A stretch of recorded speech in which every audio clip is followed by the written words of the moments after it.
अस्सलाम वालेकुम। साइड में ये वीडियो देख लो, फिर बात करते हैं। का वासिता हम पर रहमत की बारिश फरमा दे। चाचू,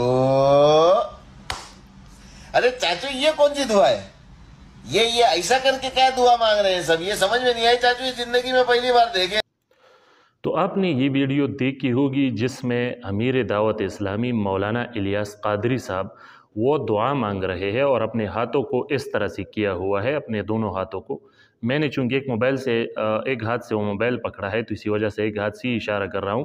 तो इलियास कादरी साहब वो दुआ मांग रहा है और अपने दोनों हाथों को इस तरह से किया हुआ है, यानी हाथों की जो पुश्त है वो ऊपर की हुई है और जो हथेली है वो नीचे की हुई है और दुआ बारिश की मांग रहा है।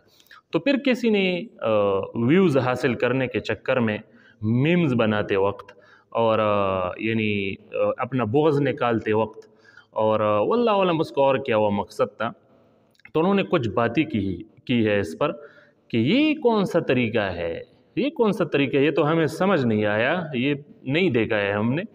तो उसको बताता जाऊं कि भाई वीडियो बनाने से पहले थोड़ा तहकीक कर लिया करें। इख्तिलाफ़ात अगर आपस में है तो उसकी भी कुछ तरीके हैं, ऐसा तो नहीं है ना कि आप इख्तिलाफ़ात को यानी वो बोझ की हदूद तक वो लेकर जाए और कुछ भी आप करो तो मतलब आपके लिए जायज़ होगा, तो ऐसा नहीं होता।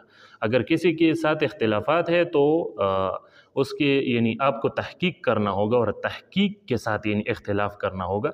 इस तरह से नहीं है कि आप कुछ भी करो और यानी ठीक है आपके जमात वाले जो है वो आपको दाद देते होंगे, आपको खुश करते होंगे, लेकिन ऐसा नहीं होता और दीन को नुकसान देने की कोशिश मत करो। अपने बोगस की वजह से दीन को नुकसान देने की कोशिश मत करो, अपने जाहिलियत की वजह से थोड़ा तहकीक कर लिया करो, तो फिर ऐसा नहीं करोगे इंशाअल्लाह। तो आपके इल्म के लिए यह बताता जाऊँ तो बारिश के लिए दुआ करते वक्त यानी अल्लाह जल्ल जलालहू से आप दुआ मांग रहे हो, बारिश मांग रहे हो अल्लाह से, तो उसके लिए यानी दुआ करते वक्त अपने हाथों को इस तरह से वो करना, अपने हाथों के जो पुश्त है वो ऊपर करना और हथेली नीचे करना, इस तरीके पर दुआ मांगना। तो ये सुन्नत तरीका है भाई। तो खुदा के लिए यानी इख्तिलाफ़ात में इस हद तक मत जाओ कि एक दूसरे के साथ इतना बोगस करो कि आप दीन को ही नुकसान पहुँचाओ। तो ये सुन्नत तरीका है और इसमें बाकायदा यानी 2 रिवायत मैं आपके सामने पेश करता हूँ। हज़रत अनस रज़ियल्लाहु अन्हु मुबारक से रिवायत है और एक सही मुस्लिम शरीफ में है और दूसरा सुनन अबू दाऊद शरीफ में है, ये आप साइड में वो देख सकते हो। तो सही मुस्लिम शरीफ में बाबो रफ़अल यदैन बिद्दुआ फ़िल इस्तिस्क़ा, तो इसमें 895 नंबर जो रिवायत है ये देख सकते हो, ये नंबर उसका। और इस तरह से सुनन अबू दाऊद शरीफ का उसमें भी ये रिवायत वो देख सकते हो, तो वो 1171 बन रहा है। तो ये देख लो भाई, हज़रत अनस रज़ियल्लाहु अन्हु मुबारक तो वो फरमाते हैं कि हुज़ूर सल्लल्लाहु अलैहि वसल्लम मुबारक यानी जब इस्तिस्क़ा के वक्त यानी अल्लाह जल्ल जलालहू से जब बारिश वो तलब करते थे, दुआ करते थे, तो अपने हाथों को इस तरह से करते थे और इस तरीके पर वह दुआ मांगते थे। तो भाई ये तो सुन्नत तरीका है, यानी अगर आप सिर्फ इस तरीके से सिर्फ वाकिफ़ हो यानी इस तरीके पर दुआ करना, तो हाँ ये भी साबित है और बारिश तलब करते वक्त इस तरीके पर दुआ भी वो करना साबित है, दोनों तरीके साबित हैं।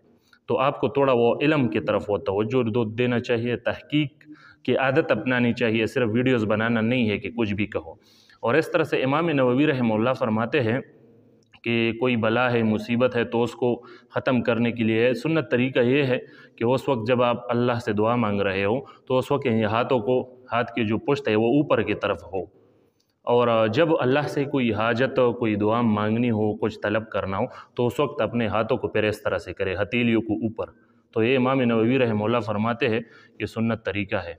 तो खुदा के लिए आपस में इख्तिलाफ़ात के सबब इंसाफ का दामन हाथ से मत छोड़ो और तहकीक की आदत अपनाओ, इंसाफ की आदत अपनाओ। अस्सलामु अलैकुम।